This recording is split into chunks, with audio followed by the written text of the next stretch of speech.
الرحيم. بسم الله والصلاة والسلام على سيدنا محمد وبعد.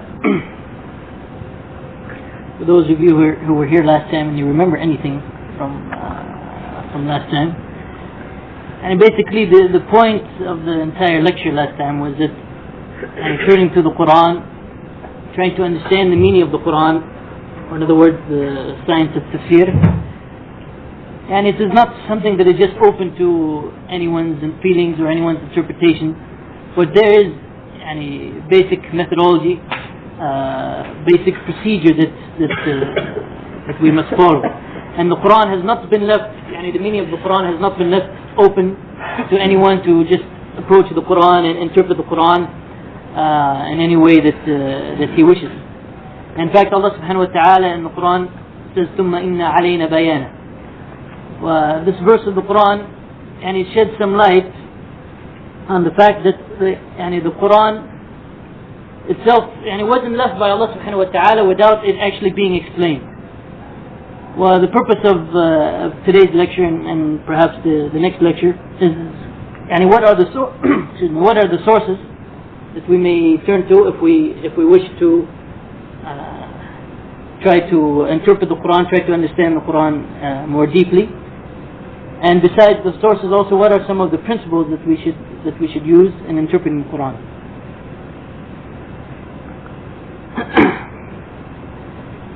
The first source of tafsir, what is the first thing that we should look to when we want to interpret the Qur'an, is to look at the Qur'an itself. In other words, we interpret the Qur'an and in light of the other verses. If we want to understand one verse of the Qur'an, for example, we look at it in the light of the other verses of the Qur'an. Well, the Qur'an has been revealed as one book, and all of it is a consistent book. It doesn't contradict itself, as Allah subhanahu wa ta'ala says, أَفَلَا يَتَدَبَّرُونَ الْقُرْآنَ وَلَوْ كَانَ مِنْ عِنْدِ غَيْرِ اللَّهِ لَوَجَدُوا فِيهِ اخْتِلَافًا كَثِيرًا. This verse in the Qur'an from Surah An-Nisa, do they not ponder on the Qur'an, over the Qur'an? Had it been from other than Allah, they would have surely have found therein much discrepancy. I read it better in Arabic than I do in English. This verse in the Qur'an tells us that in fact, there's no contradiction between any parts of the Qur'an. Allah subhanahu wa ta'ala is denying that there be any contradiction in any part of the Qur'an. In other words, it is not the case that you'll find one part of the Qur'an contradicting other parts of the Qur'an. But instead, all of the Qur'an is consistent. Parts of it explain others, and parts of it give similar meaning to other parts of the Qur'an. Well, one of the greatest mistakes actually in the history of Islam is this lacking, of not looking to the Qur'an as an entire entity, taking the Qur'an as a whole. Well, if we want to study the history of Islam and look at some of the Ahl al-Bid'ah, or some of the groups that deviated from the path of what is known as Ahl al-Sunnah wal Jama'ah, you'll see that the main reason that most of them deviated is related to this point of looking to the Qur'an as a whole to understand the Qur'an. For example, al-Khawarij and discussion of Ahl al-Kabair, the people who committed the great sins and whether they are kuffar or not. They had a tendency to take particular verses from the Qur'an and forget other verses of the Qur'an. Well, also with respect to the question of Qadr and predestination and the different groups that split up because of this question of Qadr, all of them took some verses from the Qur'an and had a tendency to neglect or not study in detail the other verses of the Qur'an. Well, it was the practice of Ahl Sunnah wal Jama'ah, alhamdulillah, to try its best to take all the Qur'an as a whole and use part of the Qur'an to explain other parts of the Qur'an. Well, this is why, alhamdulillah, they have been guided in this point and have avoided the extremes that the other groups that I alluded to fell into. Well, this aspect of the Qur'an, as Abu Ali al-Farisi stated, the Qur'an can be considered as if it were one surah, one chapter, not many surahs. It is actually one book, where everything is part of a whole. Well, even one of the Salafi said it can be considered almost like one sentence, it is all consistent and parts of itself. And with respect to the science of tafsir, the scholars have agreed that this is the basic principle of tafsir, the first source of tafsir. If you want to interpret the Qur'an, the first source of tafsir is the Qur'an itself.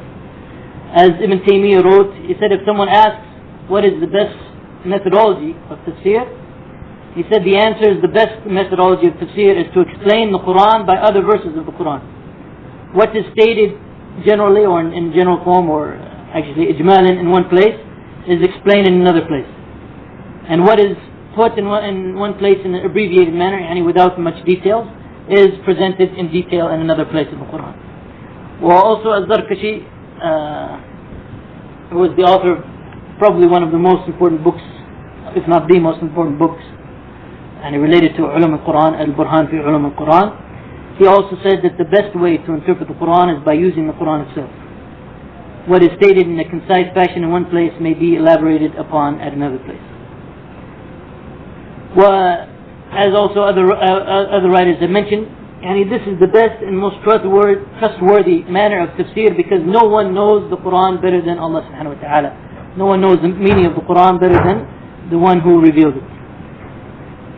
Well, actually there's a verse in the Qur'an itself that points to this principle of interpreting the Qur'an in light of other verses of the Qur'an.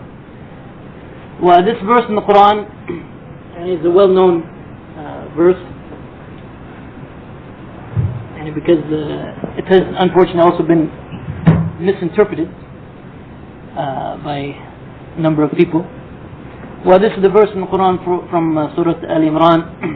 هو الذي أنزل عليك الكتاب منه آيات محكمات هن أم الكتاب وأخر متشابهات فأما الذين في قلوبهم زيغ فيتبعون ما تشابه منه ابتغاء الفتنة وابتغاء التأويل وما يعلم تأويله إلا الله والراسخون في العلم يقولون آمنا به كل من عند ربنا. Well, this verse in the Quran, first of all, it has been misinterpreted by many people because of the concept of mutashabihat. What is the meaning, by the way, of mutashabihat? I didn't write it here. And the first part of the verse in English says, it is He, and it is Allah subhanahu wa ta'ala who sent down to you Muhammad the book. In it are verses that are entirely clear. They are the foundations of the book. And others are mutashabihat. Because I don't want to give the meaning, as I just asked, what is the meaning of mutashabihat? One of the problems with this verse, and in fact if you go to the translation of Muhammad Marmadouk Piqtas, Abdullah Yusuf Ali, T.B. Irving, Muhammad Asad, M.M. Khatib, Muhammad Ali, and Ahmed Ali, all of them translate mutashabihat as meaning allegorical or figurative. Well, what's the meaning of allegorical in Arabic now? It doesn't have its literal meaning. Well, this is not the meaning of mutashabihat at all. And a mutashabihat means a verse which could have more meaning, or a verse whose meaning is not clear. Well, this verse in the Quran, and when we study the asbab al-nuzul of this verse in the Quran from Surah Al-Imran, it makes it clear that there are verses in the Quran that you could understand and in more than one way, or you could misunderstand. And the principle, as I was discussing earlier, the principle is that these verses are to be interpreted in the light of the verses which are clear by themselves. And in mutashabihat are supposed to be interpreted and understood in light of the muhkamat.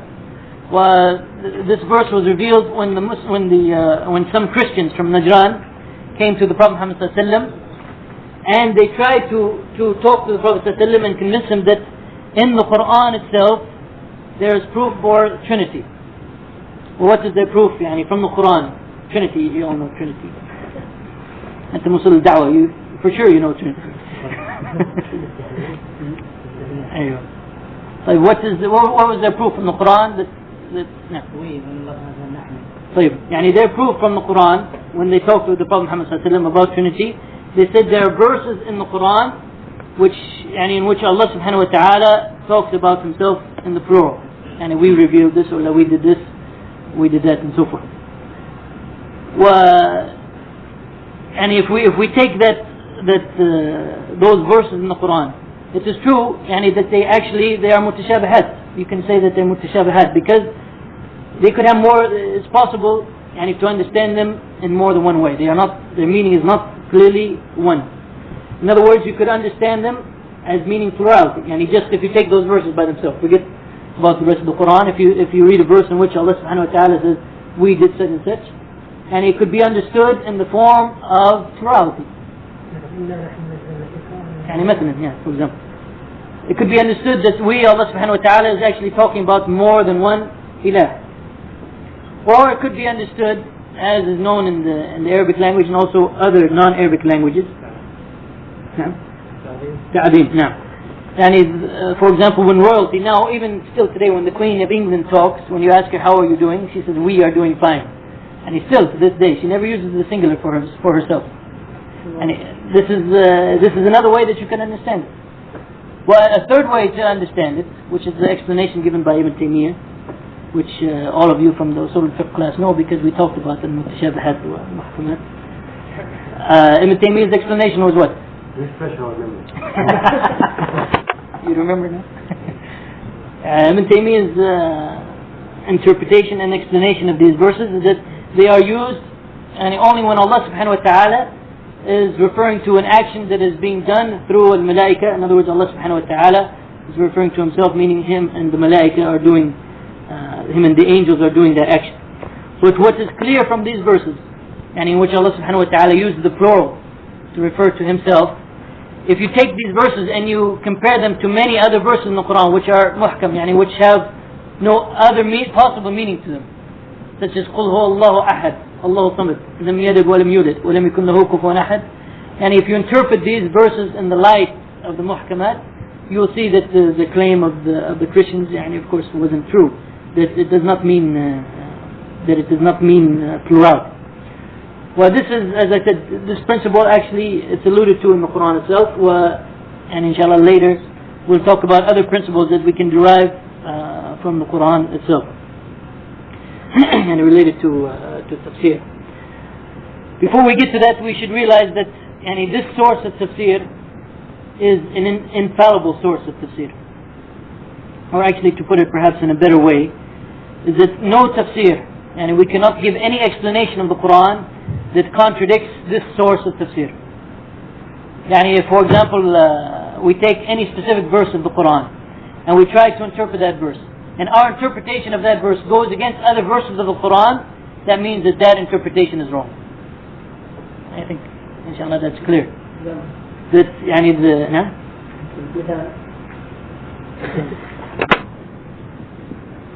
So the principle, again, is that any interpretation that contradicts any part of the Qur'an, contradicts any verse of the Qur'an, that interpretation must be rejected completely. And as I said, inshallah, we will discuss some other principles besides that come directly from the Qur'an itself related to Tafseer. Right now I'd just like to give some examples of how Allah subhanahu wa ta'ala, how we will find, for example, in parts of the Qur'an we'll find something, and in other parts of the Qur'an, we'll find the explanation for that.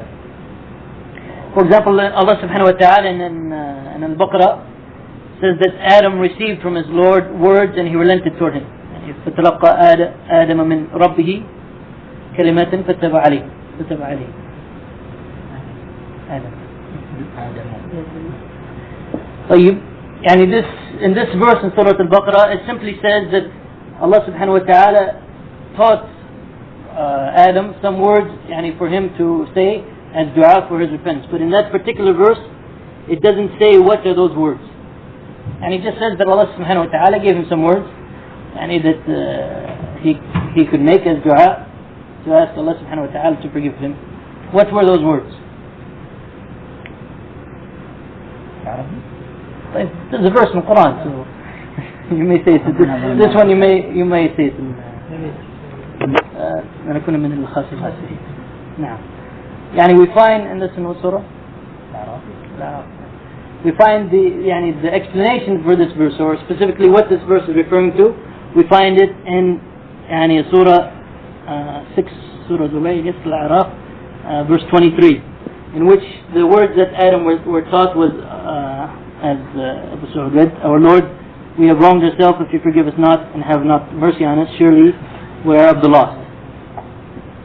Well, another example also is perhaps even a more important example, something that we should all realize, and we should all realize the meaning of this verse, and that is the verse in Surah Al-Fatiha, in which we read, in which we ask Allah subhanahu wa ta'ala to guide us to the straight path.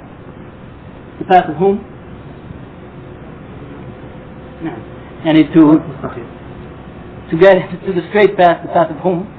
The path of those whom Allah subhanahu wa ta'ala has blessed. Well, who are these people? Allah subhanahu wa ta'ala in the Qur'an clearly tells us who these people are.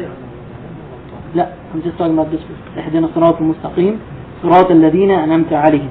And who are these people that Allah subhanahu wa ta'ala has blessed? Actually, it was read, I think, today and last night. Read today and last night, which is whom? Where is this verse explained? سورة النساء.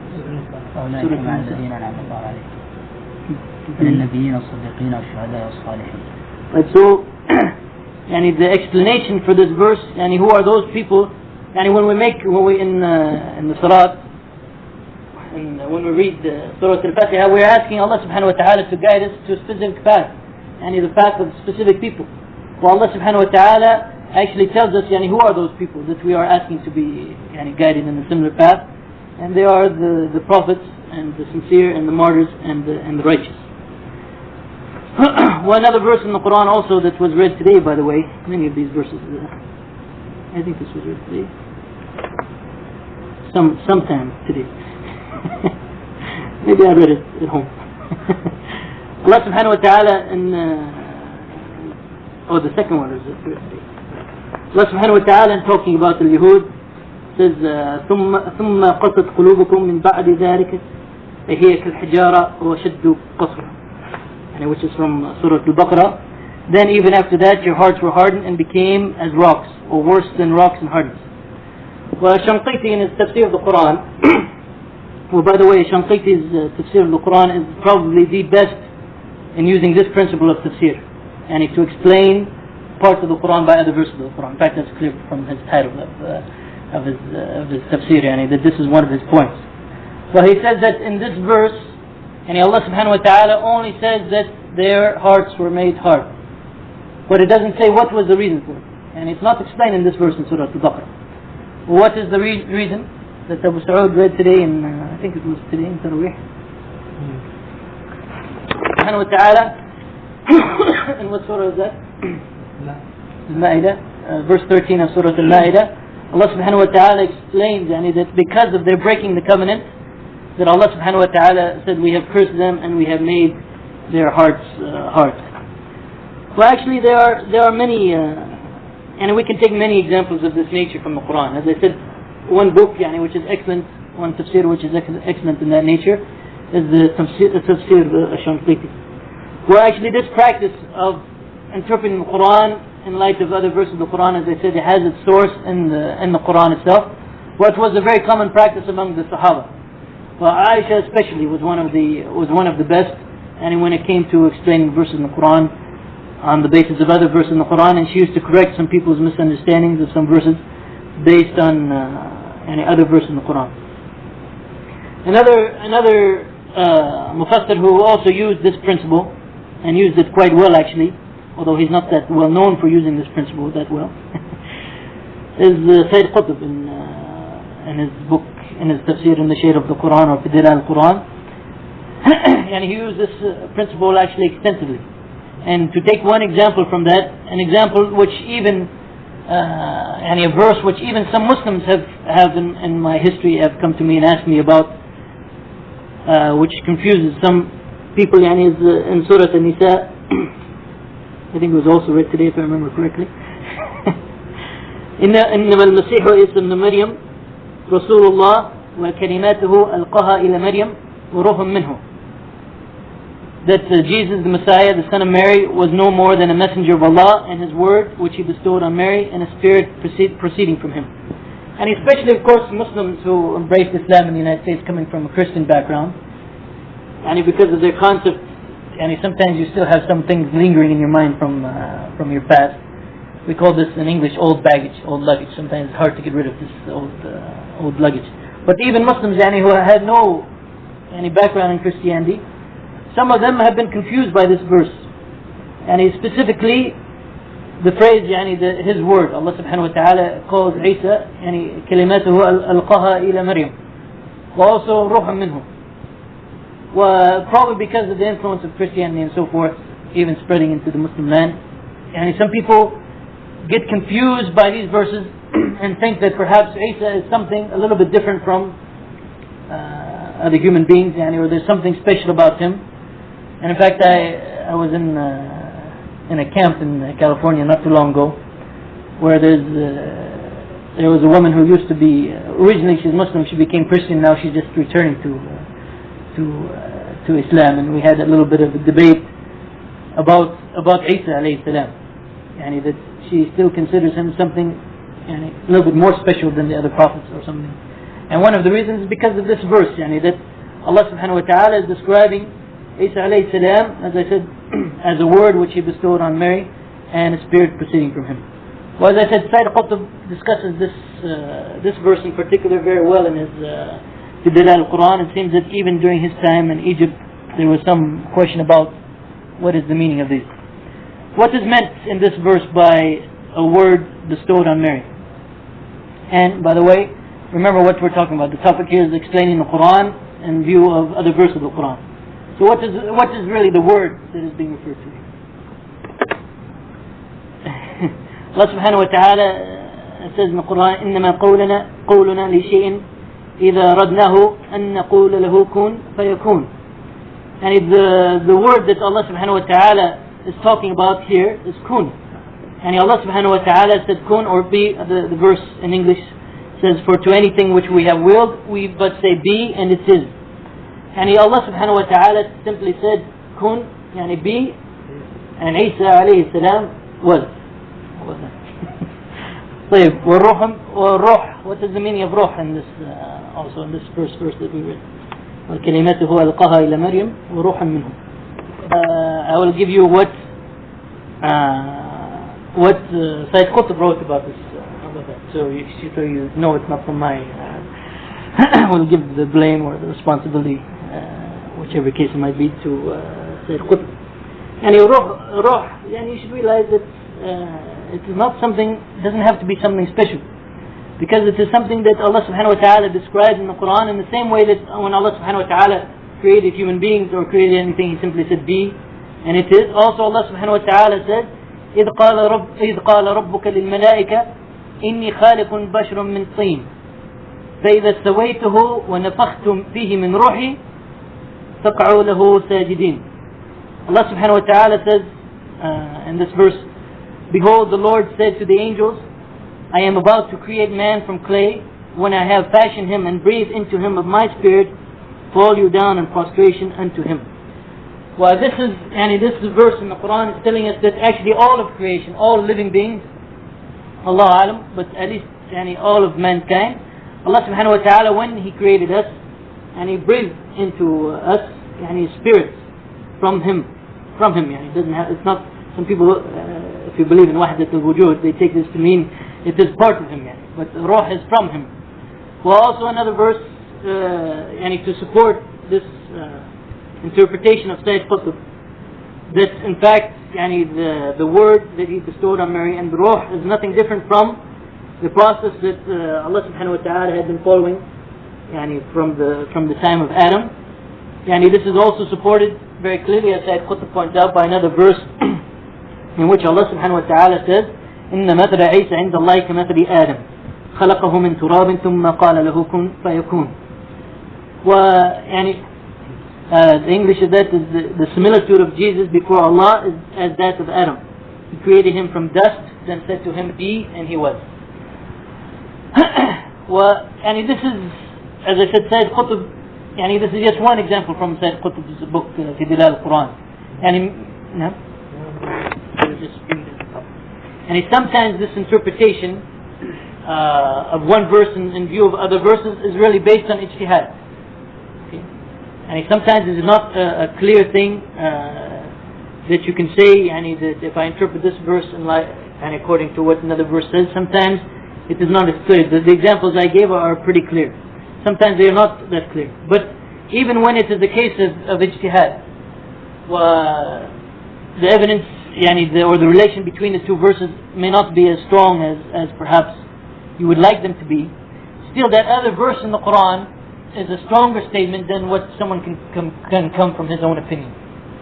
And in other words, if I interpret a verse in the Qur'an in the light of another verse, and the relationship between them is not real strong, but there is a relationship between them, and still that other statement of Allah subhanahu wa ta'ala in the Qur'an will be stronger than someone coming with a statement not from the Qur'an to interpret the first verse.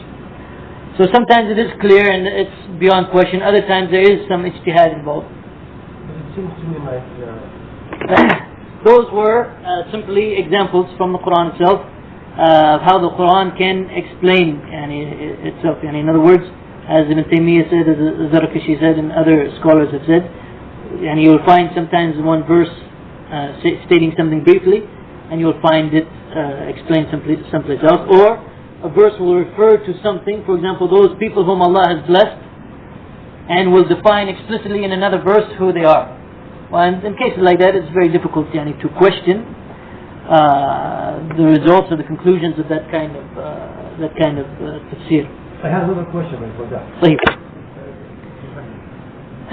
Usually when you look, when you read books about ulum al-Quran and ulum al-Tafsir, for example, usually when they talk about the Quran as interpreting itself, or the Quran and its relationship to Tafsir, usually that's all you'll read. That verses interpret other verses, and then they'll bring some examples like what we brought. But even more importantly is that in the Quran itself there are many principles of Tafsir. And in other words, we can derive many rules of Tafsir from the Quran itself. This is similar to the case, for example, in ulum al-Hadith, in which many of the rules, the principles regarding al-Jarh wa ta'dil, or who to accept as narrators and who to reject, are actually explicitly related to verses in the Quran. Well, similarly, also with respect to Tafsir, there's many principles that we can get derived from the Quran itself. So one principle, I think this pause button is going to be broken in a few minutes. And in one principle of the Quran, or that we can derive from the Quran related to Tafsir, and this is what the gist of the entire lecture last time was, is that one may not speak about the Quran without ilm, without knowledge. No one is allowed to follow one's own hawa or desires in interpreting the Quran, or to base their opinions upon dhann, or unconfirmed manners or speculation and so forth. As I said, we discussed that last time. We gave, of course, the Maliki opinion about what should be done to such people. And also we also gave Ibn Qayyim's opinion that speaking about Allah subhanahu wa ta'ala without ilm is perhaps one of the, and actually he stated it is the greatest sin that could be committed. Secondly, also, as we just alluded to, we can see in the Quran itself that parts of the Quran interpret other parts of the Quran. And it is not just the practical result that we get from the scholars of Tafsir, but the Quran itself alludes to it. For example, Allah subhanahu wa ta'ala says, كِتَابٌ أُحْكِمَتْ آيَاتُهُ ثُمَّ فُصِلَتْ مِن لَدُنْ حَكِيمٍ خَبِيرٍ. Also another verse, كِتَابٌ فُصِلَتْ آيَاتُهُ. And these verses in the Quran say that this is a book, the revelations whereof are perfected and then expounded. A book whereof the verses are expounded. And in other words, Allah subhanahu wa ta'ala did not leave the Quran without being explained. And as I said, Allah subhanahu wa ta'ala says, ثُمَّ إِنَّ عَلَيْنَا بَيَانًا. Well, the way that Allah subhanahu wa ta'ala explains the Quran was through the Quran itself, and as we'll talk about later, also through the Prophet Muhammad sallallahu alaihi wasallam. A third principle of tafsir, and directly derived from the Quranic verses itself, and which we also mentioned earlier, is to interpret the mutashabihat of the Quran in the light of the muhkamat, or interpret those verses in the Quran that are open to more than one interpretation in the light and the guidance of those verses of the Quran which are not open to more than one interpretation. A fourth principle, which was the question? And what is the meaning of the mutashabihat? Al-mutashabihat, again, as we discussed earlier, and as you mentioned, it is, scholars have given different meanings, and in particular they have referred it to different things. Well, also this is related on how the verse is. This is also related to how the verse is to be read. The verse can be read in two different ways. Both ways of reading it are correct and acceptable. And in mutashabihat, exactly what it means. And the correct definition of mutashabihat, as understood by the Sahaba from the earliest generation, is a verse or meaning. A verse whose meaning could be more than one. It is open to more than one meaning, as opposed to the muhkamat, which the verse is not open to more than one meaning. In fact, some of the Salaf, including Ibn Abbas, they defined it even more specifically than that. According to Ibn Abbas, the mutashabihat are what? What are the mutashabihat? According to Ibn Abbas.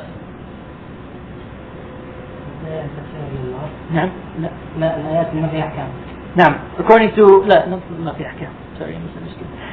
According to Ibn Abbas, the mutashabihat are the verses which have been abrogated. Mansukh. The verses that have been abrogated, while muhkamat are those verses which are still to be applied. Muhkamat. Well, this interpretation that he has given, and it is actually narrated from him through authentic chains, and it is an opinion held by some of the Salaf, including Ibn Abbas, as I mentioned. But the more general meaning or more general understanding of the verse is that they are verses that have more than one meaning, or whose meaning by themselves is not clear.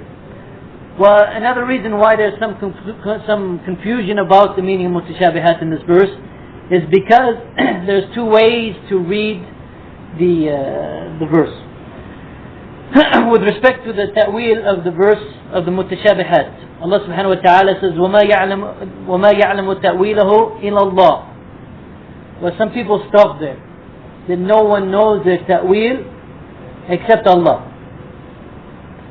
Well, others read it, and again, both of these are from the Salaf. وَمَا يَعْلَمُ تَأْوِيلَهُ إِلَى اللَّهِ وَالرَّاسِخُونَ فِي الْعِلْمِ. That no one knows their ta'wil except for Allah and those people who have knowledge. Both readings are correct. Both readings are proper. The problem is that in the two different readings, that the word ta'wil has a completely different meaning. The word ta'wil and the two different readings have a completely different reading. And if you read about those people who read it in one way and how they explain the verse, you'll see that they understood the word ta'wil in a completely different way. The word ta'wil, as we mentioned earlier in the previous lecture, has more than one meaning. In the Salaf, according to the Salaf or the early scholars, even according to the early scholars, it has more than one meaning. When they say وَمَا يَعْلَمُ تَأْوِيلَهُ إِلَّا اللَّهِ وَالرَّاسِخُونَ فِي الْعِلْمِ, when they continue and they don't stop at Allah, and they say that only Allah and those people of knowledge know the ta'wil of it. What's the meaning of ta'wil in this case? The way they read it. Okay, the meaning of ta'wil in this case is the tafseer, or the meaning of the words, and the plain meaning of the words. When they read it, وَمَا يَعْلَمُ تَأْوِيلَهُ إِلَّا اللَّهِ, and stop there, what's the meaning of ta'wil in that case? Allah, and they stop. As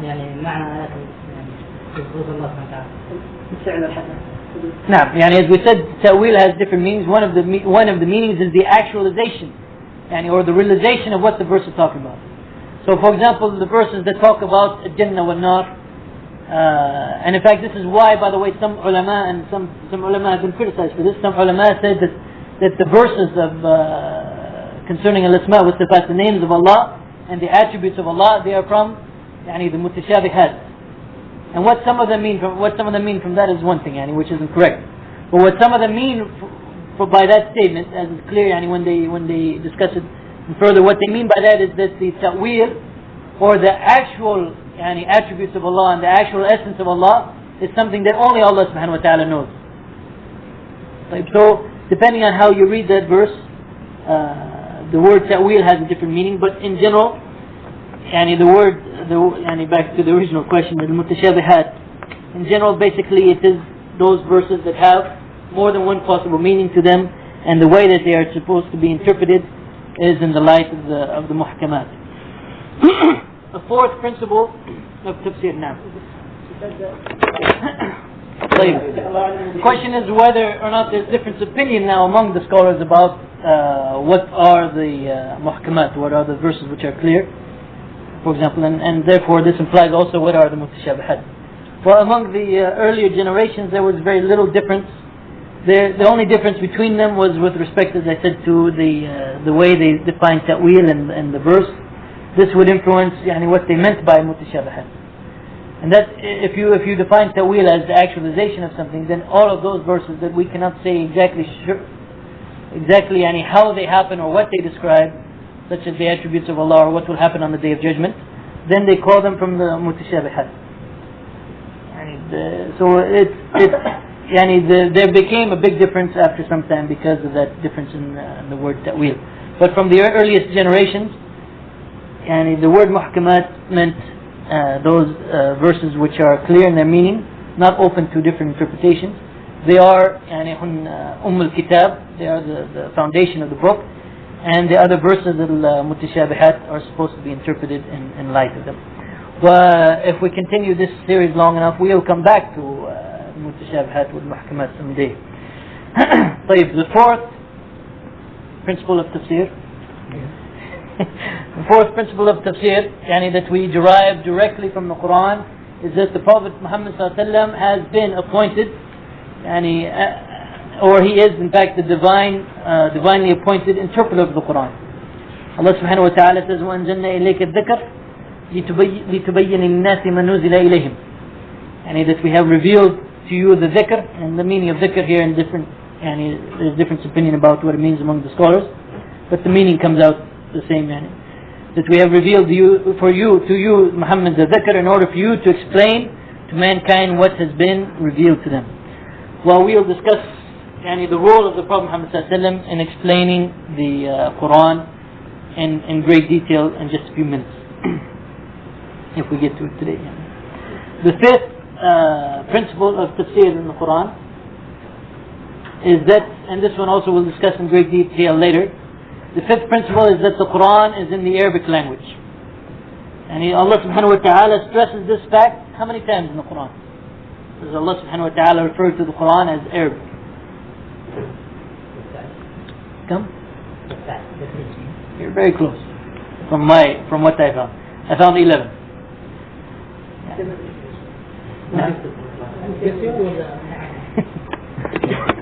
So Allah subhanahu wa ta'ala is describing the Qur'an in Arabic, and what that means, and we'll discuss this point also later in greater detail.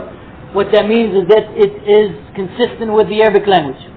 So in other words, one of the major principles of tafsir is that in order to understand the Qur'an, you must interpret it according to the principles and the rules of the Arabic language. And as I said, inshallah, we will discuss that in great detail later. The sixth principle from the Qur'an itself, which is important for tafsir, is that some of the rulings of the Qur'an have been abrogated. Ruling? No.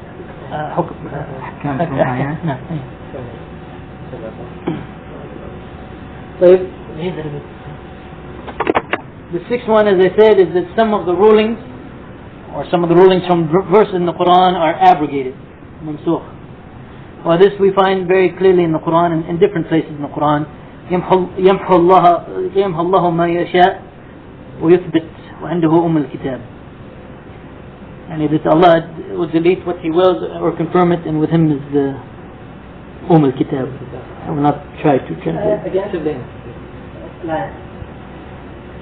This principle of nasakh or abrogation is also confirmed in Surah Al-Baqarah, which Allah subhanahu wa ta'ala says, for whatsoever verse we cancel or cause the messenger to forget, we bring a better or the like. Well, this is, by the way, an important consideration, that some verses in the Quran, the meaning of some verses, or the application of some verses or the rulings of some verses have been abrogated. We, inshallah, someday we'll discuss this topic in more detail. As I said, it is one of the principles of tafsir that is derived directly from the Quran. But especially nowadays, some people, when they interpret the Quran, they forget this point, and they try to make every verse in the Quran as being muhkam, or as being still being applied today. The seventh principle of the Qur'an, which is clear from the Qur'an itself, is that everything in the Qur'an is literally true unless there is a context to the contrary. Everything in the Qur'an is literally true.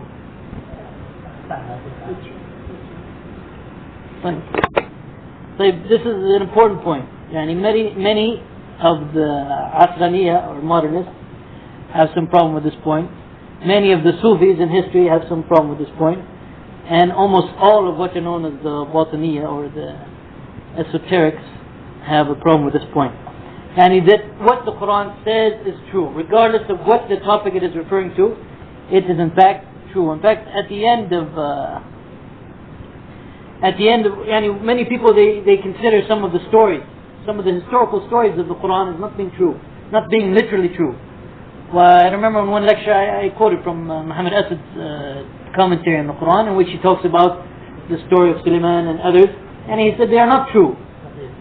Well, and actually one of the most important, one of the most famous stories in the Qur'an, one of the longest stories in the Qur'an, in fact it is the surah itself, pretty much, and he takes up the whole surah, is the story of Yusuf.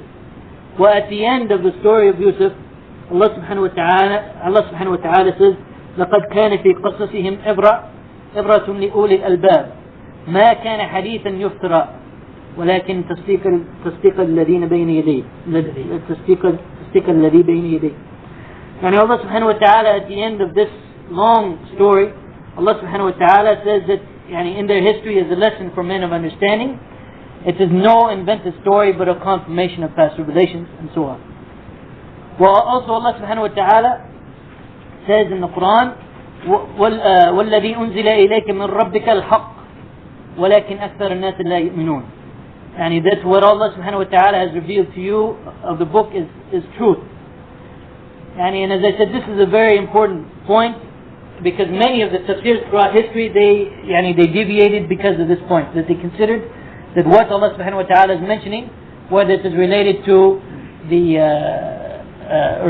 earlier prophets, whether it's related to the Day of Judgment, whether it's related to Jannah wa Nar, whether it's related to Allah subhanahu wa ta'ala, many of them they said that in fact these are not really true, and that they are not actually meaning what they say. To the point that some of the philosophers in history, such as Ibn Sina, even they said that Jannah wa Nar are not actually true, and they are just ways that Allah subhanahu wa ta'ala may encourage people to do good and keep them away from doing evil. Well, one modern author, he wrote in his PhD dissertation, he said that Allah needs not resort to invented stories in order to give a religious lesson. And if Allah subhanahu wa ta'ala wants to give us a lesson, wants to make us understand something, Allah subhanahu wa ta'ala has a long history that He knows everything about it. He doesn't have to make up stories, and He doesn't have to make up things for us to learn from. And the same author, he makes the point that it is interesting to note here that every time a parable is used in the Quran, it is identified as a parable so as not to confuse it, not to confuse its non-historical fictitiousness with the historical reality of other events. In other words, every time Allah subhanahu wa ta'ala is talking in a way which He doesn't mean literally what He's saying, Allah subhanahu wa ta'ala points it out. For example, أَلَمْ تَرَ كَيْفَ ضَرَبَ اللَّهُ مَثَلًا كَلِمَةً طَيِّبَةٍ كَشَجَرَةٍ طَيِّبَةٍ. And Allah subhanahu wa ta'ala points out that the sentence says, do you not see how Allah coins a parable? A goodly word is like a goodly tree. So Allah subhanahu wa ta'ala clearly says here that in fact الكلمة الطيبة is not actually a good tree. But Allah subhanahu wa ta'ala makes it clearly that this is a parable. Well, every time in the Quran in which Allah subhanahu wa ta'ala makes a parable, Allah subhanahu wa ta'ala points out that this is a parable. So what this means again is that everything in the Quran is true literally as it states, unless there is something, for example like this verse in which Allah subhanahu wa ta'ala says that this is a parable, mithal. Unless there is something to show that it is not its literal truth. Well, also this, by the way, related to another lecture I gave about how to benefit or how to approach the Quran. And this also has a great deal of influence on the person when he reads the Quran and how much he gets from the Quran. Because when you read the stories of the prophets and when you read what Allah subhanahu wa ta'ala talks about in the Qur'an, it makes a big difference between you thinking that this is just stories made up just to get some lessons, and from you believing and knowing that these are things that actually happen and that Allah subhanahu wa ta'ala did these things throughout history. But as I said, with respect to principle of tafseer, Allah subhanahu wa ta'ala is very clear that the Qur'an is literally true. What it says is literally true. Well, as I said, throughout history, especially Sufis and others, they had quite a bit of problem with this aspect. The eighth point that we can see from the Qur'an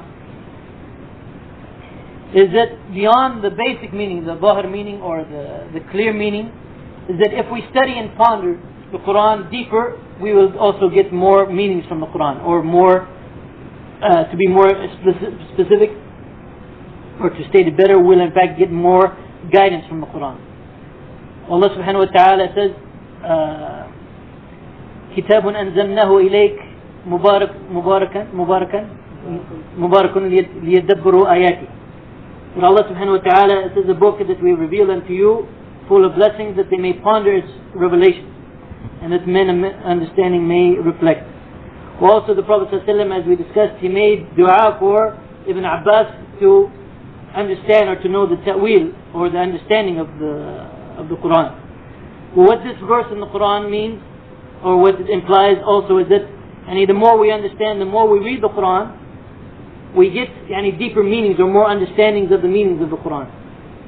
Well, it's important to point out here again, as we mentioned in the seventh point, that these deeper meanings are not things that contradict the literal meaning of the Qur'an, but they are in fact meanings in the sense that we see more how the Qur'an is applied to different circumstances. Well, this also is a principle that we can derive from the tafsir, from the Qur'an regarding tafsir, that the more we study verses, the more we can understand how these verses are to be applied in our life. And as I said, this deeper understanding, according to the seventh principle, always has to be consistent with the literal meaning of the verses. And some people, they took this point as meaning, and there's some weak hadith and some fabricated hadith that support them on this, and he has meaning that there is a zahir meaning or a basic meaning or a clear meaning or an apparent meaning to the Qur'an, and there's also a hidden meaning to the Qur'an. Well, this hidden meaning to the Qur'an is the one that they seek, and they neglect the zahir meaning or the more apparent meaning. Well, this is also a point, this is not what I'm alluding to here. That kind of practice, of course, has to be, one should be careful about that and should avoid it to the best of his ability. So the ninth principle that we can derive from the Qur'an itself, and this principle as opposed to the others, it is not clearly, we cannot take, for example, one verse of the Qur'an and say that this verse of the Qur'an, as I mentioned in the other principles, leads us to this principle. But when we read the Qur'an, we see that Allah subhanahu wa ta'ala, in order for us to understand what the Qur'an is talking about, Allah subhanahu wa ta'ala Allah subhanahu wa ta'ala refers to many events in the Qur'an. What does not mention these events specifically and tell us exactly what these events are. Well, this is actually, as I said, it's not a principle that we can infer from the Quranic verses, but this is actually something forced upon us from the Quran itself, that we have to refer to the asbab al-nuzul or the context of the revelation of the verses. And Allah subhanahu wa ta'ala talks about, for example, Badr and Uhud, and talks about many things that occurred at that time, occurred during the lifetime of the Prophet Muhammad sallallahu alaihi wasallam. While Allah subhanahu wa ta'ala, of course, knows that in later times, for those people who are not alive at that time, they cannot understand these events and these verses clearly without referring to this bab al-nuzul. So Allah subhanahu wa ta'ala, by Allah subhanahu wa ta'ala's way in the Quran, is forcing us to accept and apply the principle of looking to the asbab al-nuzul or the context of the revelation to understand many verses in the Quran. Well, later inshallah, we're doing mashallah lots of things later. We'll discuss more about asbab al-nuzul, how do we know them, and what are some of the conditions related to asbab al-nuzul, because it is a topic that is misunderstood by some brothers, because not everything that the Sahaba said and with respect to specific verses means that that's the asbab al-nuzul. Yani sometimes they would say that this verse was revealed because of such and such, and they do not mean that that is the asbab al-nuzul. So we will discuss that later. A 10th and 11th principles that we can get from the Qur'an itself. And these are actually two principles that not always people apply when making tafsir of the Qur'an. And many people don't realize that actually their source is from the Qur'an itself. Well, these two principles, the first one is to avoid useless details in commenting on the Qur'an.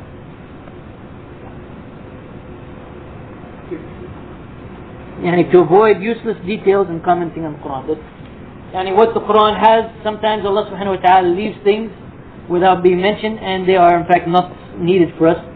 I will mention the 2 points together, and I will give you the verse which is the basis for these 2 points. Number one is avoiding, the 10th point, as I said, is avoiding useless details. And the 11th one is to avoid what are known as Israeliyat. And it is to avoid going to the Jews and Christians to get their stories or to get their principles and applying the Quran. Well, the basis for these 2 principles is what? And it is one verse in the Quran. The verse is from Surah Al-Kahf, verse 22, which Allah describing the people in the cave. Says, they will say they were 3 and their dog was the 4th, and they say they were 5 and the dog was the 6th, guessing at random. And they will say 7 and their dog the 8th. Say, my Lord is best aware of their number, none knows them save a few. So contend not concerning them except where the matter is certain, and consult not one of them therein. Well, some ulama have discussed this verse in some detail. One of the principles of the verse shows that there are some things that is clear for our guidance. We don't need that information. And those details that we don't need for our information. Allah subhanahu wa ta'ala, when Allah subhanahu wa ta'ala, for example, discussed the earlier prophets, for example, or the story of the cave, and there is a long discussion, unfortunately, in some books of tafsir, for example, what color was the dog? The name of the dog. Oh, it is the name of the dog. And lots of discussion and it's very strange that these discussions should come in the same surah that this verse comes. This verse should make it clear to us that there's some information that we don't need for our guidance, and there's no need to go into it in the tafsir. Well, this, by the way, this not only applies to historical information, but you find, especially nowadays, many tafsirs that are filled with scientific information, which has no role in the tafsir, and in fact is not needed in the tafsir whatsoever. Well, similarly also this verse is warning us and cautioning us about going to the Ahl al-Kitab and trying to get benefit or trying to get guidance or trying to get from them. Well, Allah subhanahu wa ta'ala, as I said, is warning us in this verse. Well, inshallah, in the future, another lecture will be about the Israeliyat and the tafsirs of the Quran. But Allah subhanahu wa ta'ala clearly warns us, وَلَا تَسْتَفِي فِيهِمْ مِنْهُمْ أَحَدًا, that we should not consult one of them. Well, unfortunately, one of the reasons for lots of nonsense in the book of tafsir and throughout history has been this turning to the Ahl al-Kitab and to get some of their story and putting it in to explain the Quran. Well, this is not necessary that we put it in to explain the Quran. The Prophet ﷺ said that we may relate from Bani Israel, and there's no harm in doing that, but there's a big difference between relating their stories and relating what they relate as history and taking that information and saying that this is the meaning of the Quran based on that information that they're giving us. There's a big difference between the two. Well, there's no case that we can find in which the Prophet ﷺ approved of anyone, of his Sahaba, or he himself approved of the action of going to them to try to interpret the Quran. There's a big difference between allowing us to narrate their history and narrate their stories and using that to interpret the Quran. So that's the last 2 principles that we can get directly from the Quran, and that is to avoid unnecessary details that are not needed for our guidance. What Allah subhanahu wa ta'ala has included in the Quran is sufficient. Also related to that is to avoid going to the people of the book and trying to learn from them to add to our tafsir of the Quran. Well, the next topic is the second source of Tafseer, which is the Sunnah of the Prophet ﷺ. It is rather lengthy, so I prefer that we stop here. And the tape would have been filled had we not stopped every 5 minutes to push pause.